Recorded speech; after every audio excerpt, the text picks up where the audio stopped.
प्यारे दोस्तों, आज हम आपको एक मियाँ बीवी का ऐसा अजीबोगरीब वाक़या सुनाएंगे जिसे सुनकर आपकी भी आंखों में आंसू आ जाएंगे। जब एक बीवी ने अपने शौहर के सामने एक अजीबोगरीब डिमांड रख दी, उसके बाद क्या हुआ चलिए हम आपको बताते हैं। आप शादीशुदा हैं या गैर शादीशुदा, इस वीडियो को आखिर तक ज़रूर देखें और अगर आपने इस वीडियो को लाइक नहीं किया है तो इसे लाइक भी कर दें। तो चलिए शुरू करते हैं। प्यारे दोस्तों, आज हम आपको जिस लड़की की कहानी बताने वाले हैं उसका नाम नाजिया है। दोस्तों, वीडियो में बोले गए नाम हमने बदल दिए हैं। नाजिया बहन अपनी कहानी बयान करती है। वो कहती है कि मेरी शादी एक अनपढ़ आदमी से हो गई जबकि मैं पढ़ी लिखी हूँ। मेरा ख्वाब था कि मेरी जिससे भी शादी हो वो पढ़ा लिखा हो और अच्छा कमाने वाला हो, लेकिन पता नहीं किस्मत मुझे कहाँ लेकर आ गई। कुछ मजबूरियों की वजह से साहिल नाम के लड़के के साथ मेरी शादी हो गई। साहिल से तो मुझे घिन आती थी, बदबू आती थी, पता नहीं क्या काम करता था। शायद उसका काम अच्छा नहीं था और मैं हमेशा अल्लाह के सामने रो रो कर दुआएं करती थी कि या अल्लाह, या तो साहिल को मार दे या किसी तरीके से उससे मेरा पीछा छुड़ा दे। मैं उसे हमेशा कभी जाहिल तो कभी अनपढ़ कहती, उसे हर बात पर बेइज्जत करती। मैं उस पर गुस्सा भी किया करती थी, लेकिन साहिल मुझे प्यार से समझाता, कभी चुप हो जाता तो कभी गुस्से में घर से बाहर चला जाता। एक बार तो ऐसा हो गया कि मैं उससे ज़बरदस्ती झगड़ा करके अपने अम्मी अब्बू के घर चली गई और ज़िद करने लगी कि मुझे साहिल से तलाक चाहिए। मुझे अम्मी और अब्बू ने बहुत समझाया कि बेटा वो लड़का बहुत अच्छा है, साहिल में क्या कमी है, बस वो पढ़ा लिखा नहीं है, अनपढ़ है, बाकी उसमें क्या खराबी है। वालिदैन ने मुझे बहुत समझाया, लेकिन मैं तो तलाक लेना चाहती थी। इसलिए मैंने झूठ बोल दिया कि साहिल मुझे खर्च नहीं देता है। फ़ौरन अम्मी और अब्बू ने साहिल को घर बुला लिया। अब साहिल मेरे सामने बैठा था, अम्मी और अब्बू भी सामने बैठे थे। मेरे अब्बू ने उससे पूछा, ये हम क्या सुन रहे हैं, क्या बात है? तो साहिल कहने लगा कि मैं जो भी कमा कर लाता हूँ सारा खर्च निकाल कर जो भी बचता है वो नाजिया के हाथ पर रख देता हूँ। नाजिया बताती है कि जब साहिल हमारे घर आया था तो उस वक्त घर में मेरे चाचा, ताया, अम्मी अब्बू और दूसरे रिश्तेदार भी मौजूद थे। मैंने बात को बढ़ाने के लिए कहा कि मुझे 30,000 रुपये महीने चाहिए, सारे खर्च के अलावा। अगर ये शर्त साहिल को मंजूर है तो मैं साहिल के साथ जाने के लिए तैयार हूँ। मुझे मालूम था कि साहिल 30,000 के लिए राज़ी नहीं होगा। साहिल ने जब ये सुना तो वो खामोश हो गया और सर झुकाकर बैठ गया।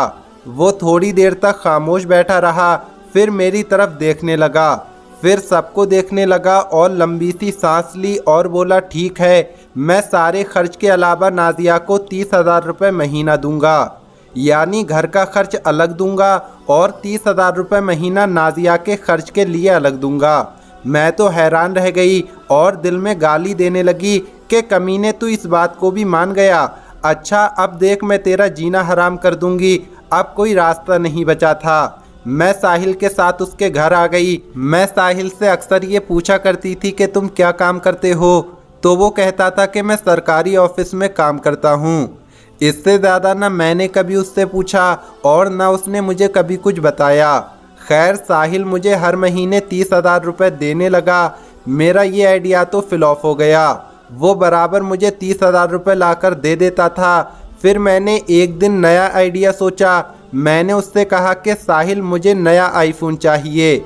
मैं तो बस साहिल को तंग करना चाहती थी ताकि मुझसे तंग आकर परेशान होकर वो मुझे तलाक दे दे। मैंने जब साहिल से आईफोन मांगा तो वो मुस्कुराने लगा और कहने लगा, नाजिया, मैं लाकर दूंगा तुम्हें आईफोन, तुम परेशान ना हो, बस मुझे छोड़कर जाने की बात ना किया करो। तुम जो कहोगी मैं वो करने के लिए तैयार हूँ।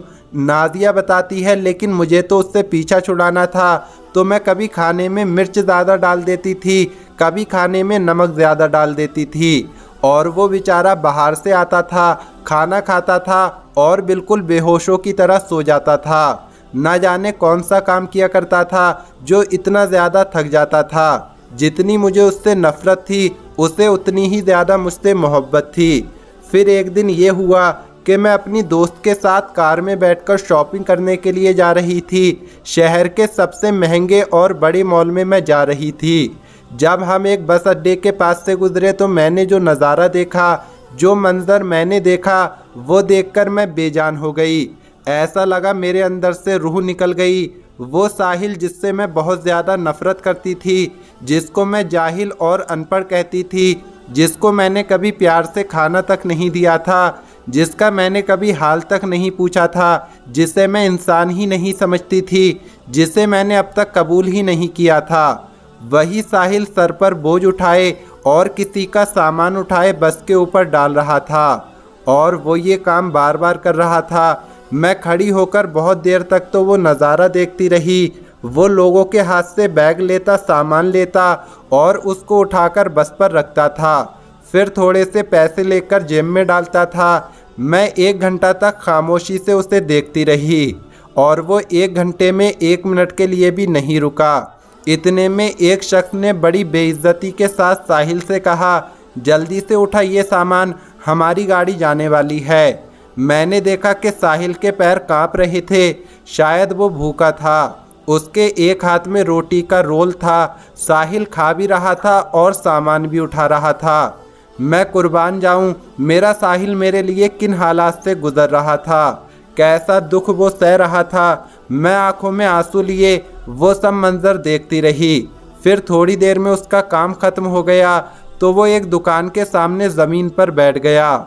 मैं सोचने लगी, साहिल सारा दिन ये काम करता है, यहाँ पर दर्द सहता है और रात को आकर मेरी बातें सुनता है। ये सब देखकर मेरा दिल बदल गया, मेरे दिल की दुनिया बदल गई। अल्लाह ने मेरे दिल की दुनिया ही बदल दी।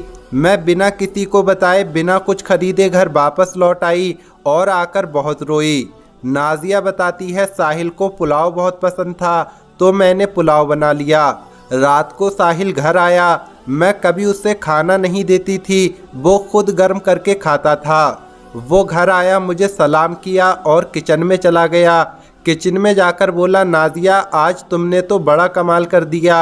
1 साल के बाद मैंने साहिल के लिए पुलाव बनाया था और परोसा भी था। साहिल मेरे सामने बैठकर वो पुलाव खा रहा था और मैं साहिल की तरफ देखे जा रही थी और दिल में ये सोच रही थी कि मेरा साहिल मेरे लिए कितना दर्द सहता है और मुझे बताता तक नहीं, और मैं उसे कितनी तकलीफ़ें देती हूँ मगर उसकी ज़ुबान पर कभी शिकवा भी नहीं आता। आज मुझे साहिल पर बहुत प्यार आ रहा था। दिल चाह रहा था कि उसके सीने से लिपट जाऊं और माफ़ी मांग लूं, लेकिन समझ में नहीं आ रहा था कि मैं आगाज़ कैसे करूं। साहिल ने खाना खाया और खाना खाने के बाद जेब में हाथ डाले और पैसे निकाले और कहने लगा, नाजिया ये लो तुम्हारे 30,000 रुपये। मैं चीख चीख कर रोने लगी। मैंने साहिल के पाँव पकड़ लिए और उसको चूम लिया और कहने लगी कि साहिल मुझे कुछ नहीं चाहिए, मुझे पैसे नहीं चाहिए। साहिल ये सब देखकर हैरान रह गया। वो सोच रहा था मुझे क्या हो गया है। साहिल ने मेरा हाथ थामा और कहने लगा, नाजिया अगर ये पैसे कम हैं तो टेंशन मत लो, मैं और लाकर दे दूंगा, बस मुझे छोड़कर जाने की बात मत किया करो। मैं तुमसे बहुत प्यार करता हूँ, मैं खुद को तुमसे दूर नहीं कर सकता। मैं जल्दी से साहिल के सीने से लग गई। आज मुझे ना तो कोई आईफोन चाहिए था, ना मुझे 30,000 रुपये चाहिए थे, ना मुझे कोई बड़ा घर चाहिए था, ना मुझे कोई गाड़ी चाहिए थी। आगे वो बहन कहती है कि हम औरतें अपने शौहर से कैसे मुंह फाड़ कर कह देती हैं कि जब खिला नहीं सकते तो शादी क्यों की, जब मेरी डिमांड को पूरा नहीं कर सकते तो मुझसे शादी क्यों की। झगड़े और ताने देना शुरू कर देती हैं। कभी अपने शौहर का वो चेहरा भी देखना जो मैंने अपने साहिल का देखा था। इस कहानी में समझने वालों के लिए बड़ा सबक है। आपको ये वीडियो कैसी लगी कमेंट बॉक्स में ज़रूर बताएं। इस वीडियो को लाइक ज़रूर करें। मिलेंगे अगली वीडियो में। अस्सलामु अलैकुम, अल्लाह हाफिज़।